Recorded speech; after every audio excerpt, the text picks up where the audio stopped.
Welcome to Flourishing Fully Radio. Today I'm very excited to present Robert Delaurentis, Zen pilot, successful author, real estate entrepreneur, 5-year instrument and commercially rated pilot, Navy Gulf War veteran, and philanthropist. He holds an undergraduate degree in accounting and an advanced graduate degree in spiritual psychology. His book, Flying Through Life, which answers the question of how to create the abundance of time and money in your life to pursue your dreams, was just released and is now an Amazon top seller. It's a must-read book. I thoroughly enjoyed it, Robert. How are you today? I'm doing great, Sally. It's funny, as you were reading that bio, I was thinking, wow, I'd like to meet that guy. Well, I've had the pleasure of meeting you, and you are a very interesting and inspirational person. So, Robert, you used to have the nickname Bobby D. Steamroller. What's that all about? You know, that was about a very different time in my life before I started my spiritual journey a little over 5 years ago. And I had learned in the Navy and in corporate America that the fastest way between point A and point B was sometimes over the top of somebody. And, you know, quite honestly, Sally, back then I was really focused on getting ahead. And people ranked very low on the list. And I was tough. I was doing anything necessary to get ahead. And at what point did you realize there was a better way? You know, it's funny. I walk in Balboa Park most days, which is just across from where I live. And I remember that's near San Diego? Yes, it's in San Diego. Okay. And I remember one day I was walking, and it started out about the same as most other days, but I started to notice some differences. The sky was bluer than it's ever been to, or had ever been to me. The grass was greener, and it had just rained, and I could see the water droplets on the grass. I could hear the birds chirping, and the air was crisp. And I was having this special moment in the park that I had never had before. And at that precise moment in time, I realized that I had been numb to everything around me. And I wondered, you know, if I had been numb in my business relationships, with my family, with my friends. And I realized that there was so much more available to me. And at that point, I went looking for more. And I knew that another real estate transaction was not going to make my life any better, that really the journey needed to be within. At what point did you get your degree in spiritual psychology? You know, I finished my 3-year advanced graduate degree in spiritual psychology with an emphasis in consciousness, health, and healing just a little over a year ago. Okay, so that came after your walk in Balboa Park. Yes, that's when I started to look for other ways to grow internally, you know. And it was a time in my life where I had enough resources, luckily, to start, you know, focusing on myself and go back to school and really start to change my life in a dramatic way. What exactly is applied spirituality? Applied spirituality is a concept where the concepts that you've probably heard about, maybe in church, through your spiritual studies, they go back to the beginning of time. It's the actual application of those concepts and principles in your life. And, you know, if you have a conversation with people, a lot of people know the concepts, silence, surrender, but applying them at the most challenging time in your life, when they're most necessary, is what applied spirituality is all about. And, you know, when things are taking a turn for the worse and life is getting challenging, that's usually when it all goes out the window. But it's the time it's most needed. And it's also the most challenging time to apply those concepts.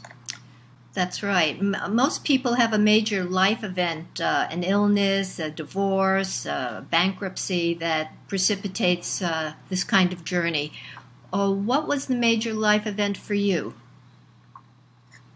I'd have to think about that. I do know that when my life events happen, Sally, it's usually in groups of 3. And there's an expression called stackers, which are these sort of mysterious little creatures that send you your lessons in life. And the stackers don't usually just send you one lesson. So when you're getting all 3 of them, at least that's how it happens for me, it feels overwhelming. And I guess I could sort of look to a period of time in my life when I had hit what I call the wall. And that's when you're using all the things that you were taught in business school and in life, excuse me, and you've pretty much maxed out the amount of time you have in a day to put towards your business or your life or whatever you're trying to accomplish. So for me, I was frustrated. I was working very long days. I had lawsuits going. I had employees quitting. I had high tenant turnover, and my business was not growing. It was just stuck, and I was dumping hours and hours and hours into it, but there weren't any changes happening. And what I came to realize is that wall that I had hit was actually me. Interesting. So that began you began on your spiritual journey. Well, at that point, I realized that, the changes I would have to make would not be in applying the same, business concepts that everybody else was using, but I really needed to step outside the box and try some different things. And that's when I started to apply the spiritual concepts in my business and in my life. I just love your header to your book, My Soulrific Journey to Abundance and Ease. Can you tell us what flying through life means? Flying through life means that your passion and your purpose come into alignment with spirit. And when that happens, Sally, there's this velocity that happens. It's kind of like removing a log jam in your life, and all of a sudden there's this flow. And what I found in the past is that when I was fighting or arguing or in a lawsuit with someone or some company, that all that creative energy was misdirected to the conflict. And if it had been directed to my purpose and passion, then my life would be moving very quickly. And that's what this flying through life concept is about. And to give you a quick example, when I was planning my circumnavigation of the globe, which was in part intended to prove the concepts in this book, I thought to myself, how am I going to raise this enormous amount of money for this trip? And I made a contract with Spirit at that point. I said, excuse me, if you help me to eliminate all my vacancies, if you help me to sell this house that I've been trying to sell for 3 years with no luck, and make this building that I have that burned a non-issue, it was a 28-unit building close to downtown San Diego, then I will spend the next 2 years of my life lecturing and writing about what I've learned in spirituality, flying, and business. And in the span of 2 weeks, I had an all-cash offer on that house. My vacancies had gone to zero, and the insurance company had handed me a check for $623,000 for this building that had burned. And if it was one thing, you would say, "Hey, that's lucky." If it was 2 things, you'd go, "That's really lucky." And then when it's 3 things, you got to start to look for an explanation other than luck. And for me, over the next month and a half, I would have an additional 8 financial windfalls. And it was crazy stuff. It was things like a buddy of mine who had passed away 10 years before that owed me money. I got a check in the mail from his family paying off his debt. I had someone who had promised to help contribute to my graduate education write a check for $22,000. It was unbelievable, and I couldn't explain it. So the universe was conspiring with you to get you on your journey to fly through life. Yes, and to use one of your expressions, Sally, the universal laws of abundance and connection were happening. Thank you. Robert, so for people listening today who are not familiar with spirit, could you guide us to your meaning of spirit? That's interesting. I would say that spirit for me is connecting with nature and with the collective conscience and connecting into the power that is really driving me in life and guiding me. So, a lot of people talk about other people being smart or intelligent. I've heard and believe that there's this thing called the collective conscience, and it's the sum total of all knowledge and wisdom that any human being has ever experienced, and we have access to that. So the way that I personally access that when I have a very, very challenging thing happening in my life or a question is I go out into nature, specifically Balboa Park or flying, and in that silence that is there, free of cell phones, barking dogs, people knocking on your door, personal problems, the guidance seems to come in, and I feel this magical connection with spirit and the universe. And I've never found that information to be wrong. And many of the great masters would do exactly that. Da Vinci, Michelangelo, they would go for walks in nature, and it was at that time they would get their information. So intelligence isn't just the traditional idea of being smart. It's the ability to connect with that collective conscience or spirit. Okay, and at what point did you decide to fly your plane around the world? And perhaps you can include in that, why did you fly the plane around the world? Well, flying the plane around the world was really my impossibly big dream.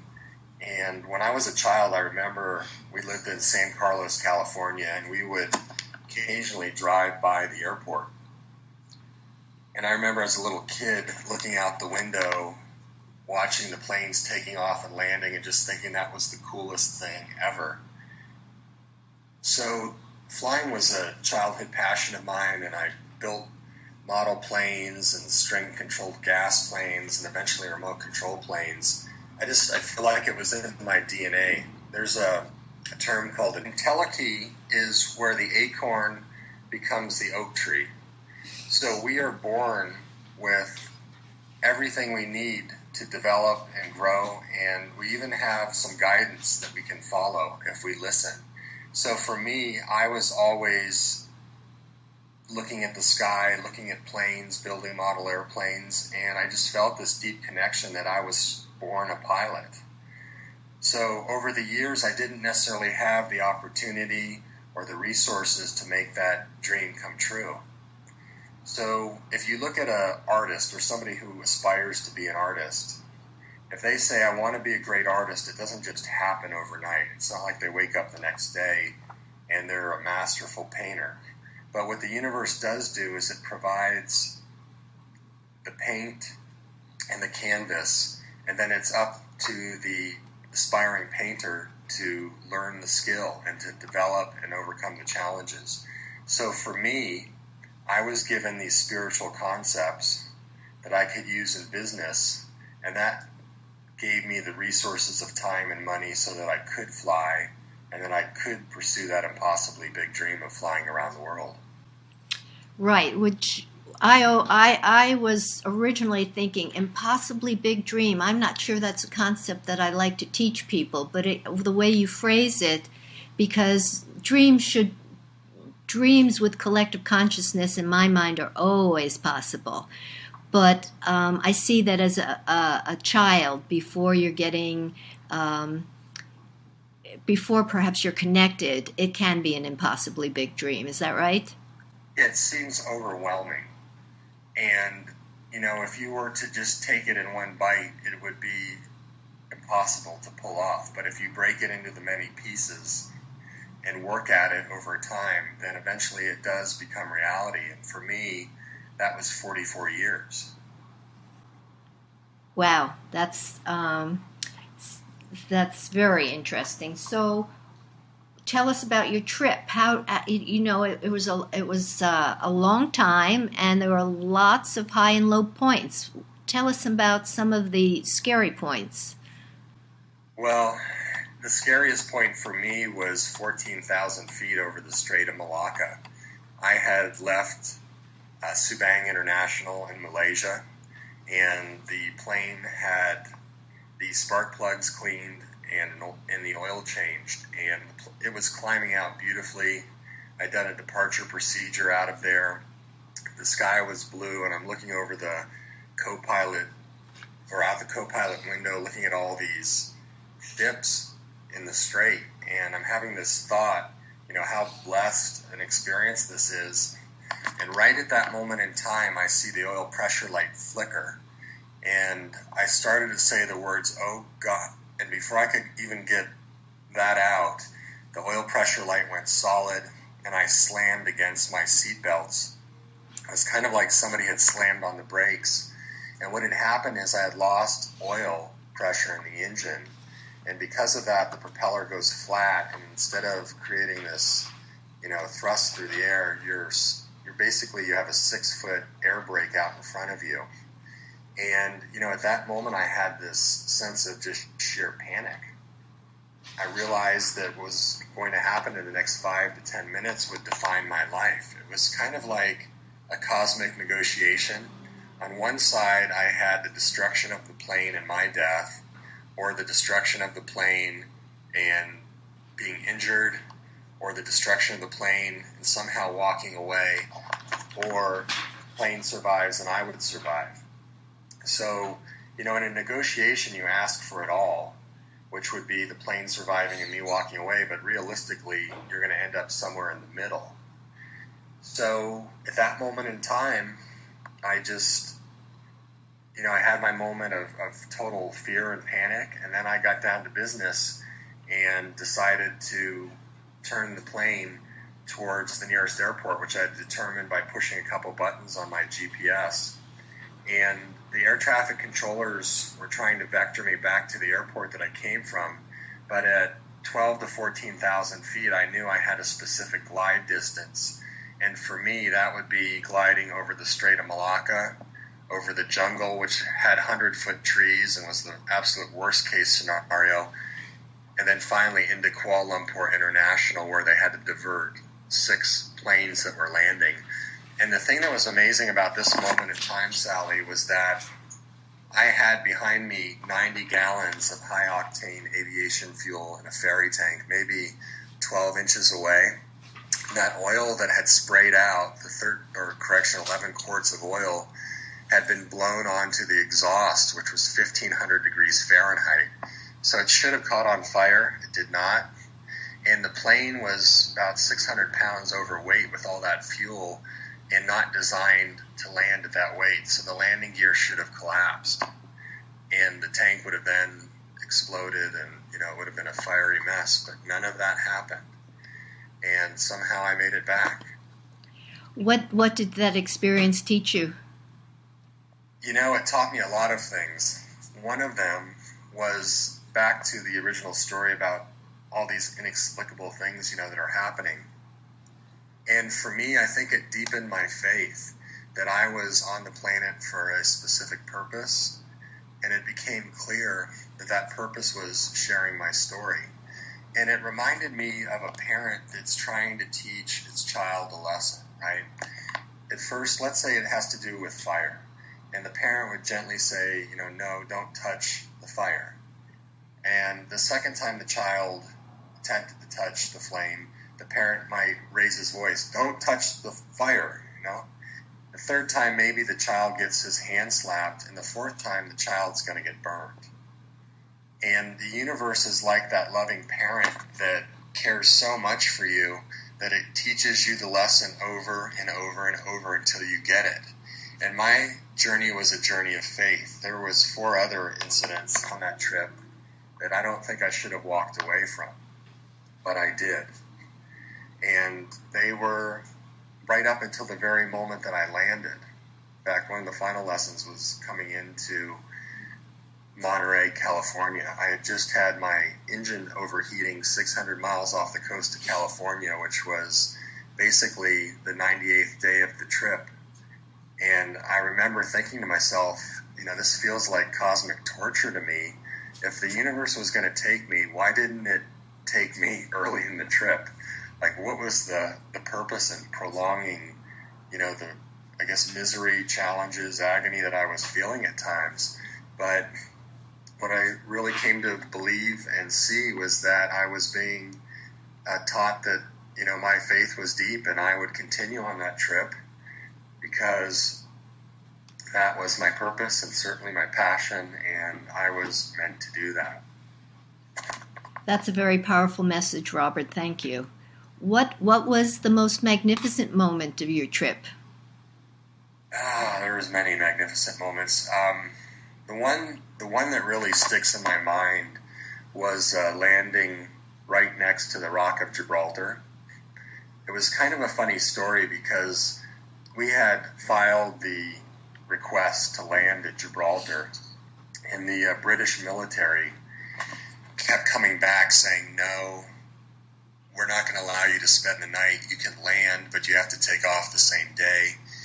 And we wrote them back and said, hey, we've got meetings planned. We really need to spend the day. We already have, reservations that are non-refundable. And they came back again and said, no, we're not going to let you spend the night. And this went on for a couple more emails. And then finally what we did is we sent them a picture of the Spirit of San Diego, which was the name of the plane. And we had 23 flags from different countries across the side of the plane. And I had circled the British flag. And when we sent it to them, we said, we have 200,000 social media followers looking forward to seeing Gibraltar. And would you please, grant us permission to stay a few days? And then they of course came back and said, welcome, Gibraltar. But I have a picture that was taken after I landed, and it was just spectacular to have the Rock of Gibraltar, right there, and the plane next to me, and I had a big smile on my face. And it was a defining moment, I think, in the trip. The rock is enormous, and I talk oftentimes about removing rocks from my backpack that I'm carrying around, and the rocks are oftentimes synonymous with fear. So in that moment, it was a victory, not just for our planning and execution, but being in a beautiful place, having a fun time, getting the message out, raising money for 2 different charities, one which is the Aircraft Owners and Pilots Association Scholarship Fund by the name of the plane, the Spirit of San Diego, and also Lindbergh Schweitzer Elementary School here in San Diego. Very nice. Very nice. So for our listeners, Robert, how about maybe the top 3 tips for getting in alignment? Well, definitely the first one is going to be getting to that place of silence. And it doesn't have to be in a twin turbocharged, pressurized, de-iced, high-altitude, single-engine plane over the Atlantic or Pacific Ocean. It can be walking in the park. It can be in nature. It could be in that moment when you wake up in the morning and there's just silence and you and spirit. That's a critical place to get to. The second thing I would say is don't be afraid to ask. Don't be afraid to make a deal or contract with spirit and go for it. I don't think most people just come out and ask for what they want. Some of them know what they want, some of them don't know what they want, but they never have that conversation. And I think that conversation is important in manifesting things because it raises the desire to your conscious mind, and it's then incorporated into your life the more you think about it. And the third thing I would say would be to dream impossibly big. Figure out what your biggest dream is.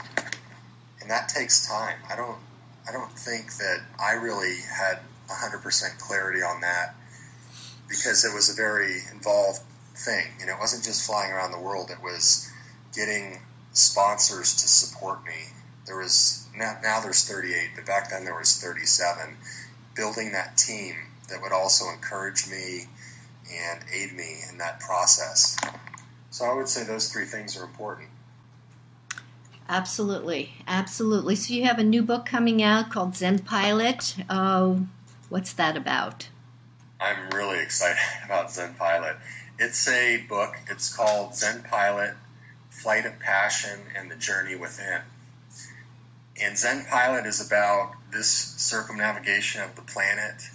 It is about the 30 countries that I had flown to before this trip. It's about all the exciting moments like that engine out over the Strait of Malacca and the other ones that I had mentioned, or I guess I mentioned one other one about the engine overheating on the way into Monterey, 600 miles off the coast. I was put on trial in Muscat, Oman. That's kind of a good story too. But so it has the adventure of the trip, but there are also these spiritual lessons that were learned along the way. And I think really, the trip was the vehicle for that message. But it's very entertaining, and I think it'll hold people on the edge of their seats. Well, I'm certainly looking forward to reading it. Where will we look for that? On Amazon? It'll be on Amazon, and there'll be references to it on my website, which is www.flying, F-L-Y-I-G, through THRUlife.com. Awesome.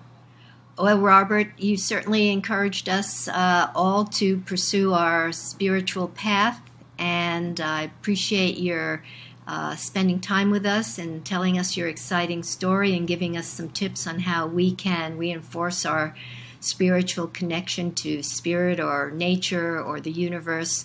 And so pleased that we got an opportunity to speak with you today. Thank you so much. Well, it's a pleasure to share this story, Sally. It's wonderful when people, want to hear about the trip and the lessons that were learned, and I'm so happy to be able to share them with you. Thank you so much. All right. Have a great day.